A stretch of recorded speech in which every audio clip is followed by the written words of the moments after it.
One of the best real life examples of putting lipstick on a pig, other than literally just putting lipstick on a pig, has to be giving media subsidies to the Canadian legacy media. These are all low quality, trashy journalists occupying the corpses of once respected media outlets 30 years ago, and they're just propped up by the fact that we all have to give them money every year, whether it's the CBC, Toronto Star, Bell Media, all these other outlets or conglomerates get massive amounts of money from taxpayers. And it helps them hide the fact that they're very left-wing partisan journalists who just lie a lot. They have nice TV sets. They all have the branding from a well-respected paper 40 years ago that they are now occupying, and they get to pretend as if just the things that they say have automatic credibility because I write for the Toronto Star. I'm a news presenter for the CBC. I do work for Bell Media. They're horrible at their jobs. And I have 3 examples today of just how shamelessly they'll just lie and make up stuff in order to sort of move people towards the narrative that they want them to believe. So here's Adder Canada. He's a man who does cartoons for some of the legacy media papers. And he was commenting back to Norman Spencer, who I think was kind of making fun of Trump for basically not even barely mentioning Navalny in his post about Navalny's death and mostly talking about himself. That has nothing to do with what's going on here. But Adder Canada said, Pure Polyev said nothing, basically saying Pure Polyev ignored Alexei Navalny's murder in Russia. And Norman Spencer got back to him and said, that's not true. Pure Polyev's issued a statement almost immediately, which is true. Polyev's team basically put out a statement as soon as it was daylight in Canada. And Adder Canada responds to Norman Spencer by saying, it was a big nothing burger and you know it. To which I said, you lied and you don't even care when caught.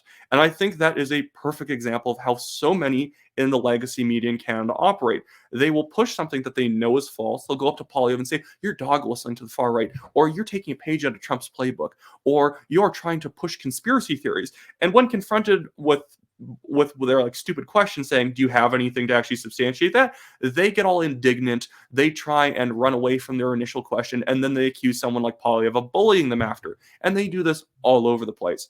Here are some other examples. Here's, I think, where this the stupid narrative was generated from. Bruce Arthur from the Toronto Star. In his posting of his article at the Toronto Star, he said, Pure Polyev is outraged by everything. Why was he so uncharacteristically and strangely muted at the death of Alexei Navalny? He wasn't. He actually wasn't at all muted. He made a statement that any other world leader or major political figure put out, basically condemning Russia for Alexei Navalny's murder. And yes, it was a murder. It's not because of any sort of NATO shenanigans like some people try and suggest. Alexei Navalny was murdered. Pure Polyev issued a statement, and now Bruce Arthur, because he can't even operate Google or X, can't even find Polyev's statement, and wrote an entire article that's still up pretending like Polyev didn't say something about this event. He did. Bruce Arthur just doesn't care because Bruce Arthur, in his own mind, is convinced, well, his cartoonish version of Polyev he's concocted in his mind wouldn't have put out a statement, so he probably didn't put out a statement. And as stupid as that sounds, that is how so many in the mainstream media, so many left-wing academics actually think. They believe that if they have an impression of you, then it must be true if they make the accusation. If they accuse Polyev of not doing something or dog whistling to the far right, because they believe in their cartoonified minds that that's what a Polyev would do, or you would do some terrible thing they accuse you of, they just think it's true. Because how could Bruce Arthur be wrong? How could I be wrong? I'm me. That's legitimately how so many of these people think. I have had so many accusations of bigotry from these sorts of people. I have had them accuse other people of such things, and they've never been able to come up with something about it. And whenever you confront them, it always turns into, well, of course you would say that in response to this accusation. Well, why don't you just apologize for the made up social crime that we've accused you of? They're scumbags. They are bullies. But I want to get to my third example here because this one is also quite funny. From Dale Smith, a freelance journalist. I think he's at the Canadian Press. And he's responding to this Leanne Rood post. She is a Conservative MP. She said, the NDP Liberals are all about banning plastics, firearms, cars, roads, you name it. They want to ban it.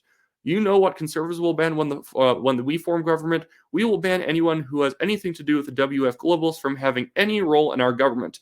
Canada will be the freest country on earth. Fantastic statement for Leanne. And because Dale Smith because he just believes that conservatives are nasty, evil people.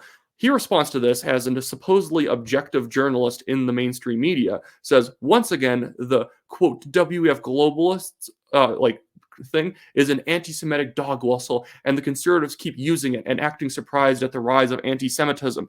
Maybe the rise of anti-Semitism is from the liberals, NDP, and the mainstream media giving outsized credibility to anti-Semitic pro-Hamas groups who have been attacking Jewish people in Canada, blocking roads in their neighborhoods, and even climbing over the Jewish hospital in Toronto.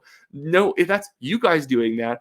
But because Dale Smith just believes that conservatives are nasty, evil people, if he just says, oh, saying WF globalist is anti-Semitic, that guy truly believes that. He's lying at the same time he believes his own lies. It's kind of a complex dichotomy, but these people will lie, and at the same time that they know that they're lying because they just said something without having any information to back it up, they'll at the same moment believe it immediately because these people are so narcissistic, they couldn't imagine themselves saying something wrong. So when they just say something with no evidentiary citation in their mind for it, they're like, well, it's true because I said it. And that is why these people are suck at their jobs. They just believe everything they say, sans a fact check. They only bring out fact checks when they want to disprove a true thing a conservative said. And so they go through the fine print to find one tiny fringe interpretation of what they said that they can debunk. These people are full of garbage and they should be fully defunded. CBC, CTV News, All Media, Toronto Star, all of them should lose their funding. Anyways, that should be it for me today. Quickly, I'll mention that, hey, I'm Wyatt Claypool. I'm running for the Calgary Signal Hill Conservative Party nomination. If you live there, check out my website in the description below, wyattclaypool.com, or contribute to our legal fund at the National Telegraph, also linked in the description below. We're being sued by a billionaire developer, completely frivolous defamation suit, so any money you can contribute really helps us fight back. We're winning this case, but he's basically just trying to grind us down with bills, knowing that he actually can't win on the facts, which is why he basically submitted no evidence to his claims that we defamed him.